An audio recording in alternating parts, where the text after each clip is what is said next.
ಕೊನೆಯದಾಗಿ ಕನ್ನಡಿಗರು ಮತ್ತು ಅಯೋಧ್ಯೆಯ ಸಂಬಂಧ, ಕರ್ನಾಟಕ ಮತ್ತು ರಾಮನ ಸಂಬಂಧ, ಅಯೋಧ್ಯೆ ಸಂಬಂಧ ಅವಿನಾಭಾವ.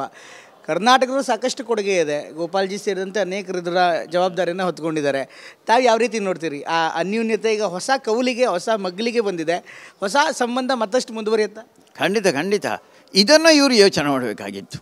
ನಾನು ಹೇಳಿದ ನಮ್ಮ ಸರ್ಕಾರ ಯಾರು ನಡೆಸ್ತಾರೆ ಅವರಿಗೆ ಯೋಚನೆ ಆಗಬೇಕು. ಕಿಷ್ಕಿಂದ ಒಂದಿದೆ, ಗೋಪಾಲ್ಜಿಯವರು ಒಂದಿದ್ದಾರೆ. ಇದನ್ನು ಮತ್ತೆ ಯಾವುದೋ ಒಂದು RSSು ಇನ್ನೊಂದು ಜೋಡಿಕೊಳ್ಬೇಕಾದಂಥ ಅವಶ್ಯಕತೆ ಇಲ್ಲ ಅಂತ ಕಾಣ್ತದೆ ನನಗೆ.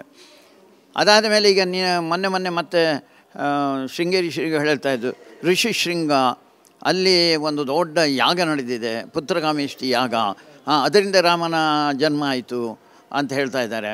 ಇವತ್ತು ನಾನು ದಾರಿಯುದ್ದಕ್ಕೆ ಬರ್ತಾ ಇರುವಾಗ ಭಾರಿ ಹೂವಿನ ಸರಮಾಲೆಗಳೇ ಒಟ್ಟು.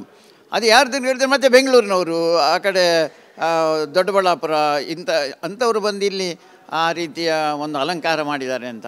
ಹೀಗೆ ಎಲ್ಲ ದೃಷ್ಟಿಯಿಂದ ಕೇಳಿ ಅರುಣ್ ಯೋಗಿರಾಜ್ ಏನು ಹೆಸರು, ಏನು ಕೀರ್ತಿ ಈ ಕರ್ನಾಟಕಕ್ಕೆ ಬರ್ತಾಯಿತ್ತಲ್ಲ.